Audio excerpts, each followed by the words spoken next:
کہہ رہے ہیں آپ؟ قبلہ علی حیدر صاحب نے جو ابھی گفتگو کی، یقیناً ان کی مراد وہ نہیں ہے جو سامعین شاید لیں کہ مثلا ایک انسان نماز پڑھ رہا ہے اور وہ نتائج نہیں لے پا رہا تو اس کی نماز کا فائدہ نہیں.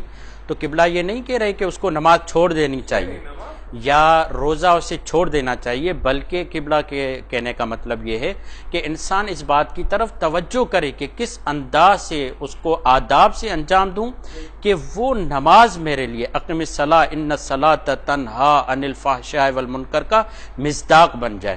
یعنی ان تمام چیزوں، اور پھر یہاں پر قبلہ کی بات سے تائید لیتے ہوئے یہ کہوں گا کہ صرف عبادت کرنا کافی نہیں ہوتا، اس عبادت کو اپنے اکاؤنٹ میں محفوظ کروانا ہوتا ہے، ضروری ہوتا ہے.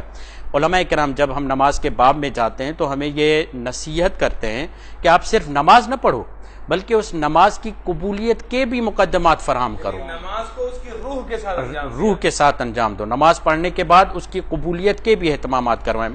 اب مثلا ایک مثال ہے معاشرے میں دے سکتے ہیں، ایک آدمی پیسے جمع کر کے جیب میں رکھتا جاتا ہے، گھر پہنچتا ہے، جب وہ جیب میں ہاتھ ڈالتا ہے تو ایک پیسہ بھی نہیں ملتا اس سے. تو جب تحقیق کرتا ہے تو اس کی جیب بھی پھٹی ہوئی ہوتی ہے. تو کہنے کا مقصد یہ نیکیاں کچھ اس انداز سے ہم انجام دے رہے ہیں کہ ہمارے اکاؤنٹ اس انداز سے کھلے ہوئے ہیں کہ وہ پیسے ہمارے اکاؤنٹ میں نہیں جاتے بلکہ ضائع ہو جاتے ہیں. آپ بہت دیکھیں گے اس طریقے سے، بہت ساری مثالیں ہیں. ہم دیکھیں گے کہ فرعون نے جناب موسیٰ کی تربیت کی، کوئی کم کام نہیں تھا، کوئی کم نیکی نہیں تھی. یہی حضرت ابو طالب نے نیکی انجام دی ہے، نبی خدا کی پرورش کی ہے. یہی جناب خدیجۃ الکبریٰ نے کام کیا ہے، حضرت علی کی پرورش کی ہے، ان کے لیا تھا گود میں. مگر کیا ہوا؟ حضرت ابو طالب کی عظمت کیوں ہے، حضرت خدیجہ کی عظمت کیوں ہے؟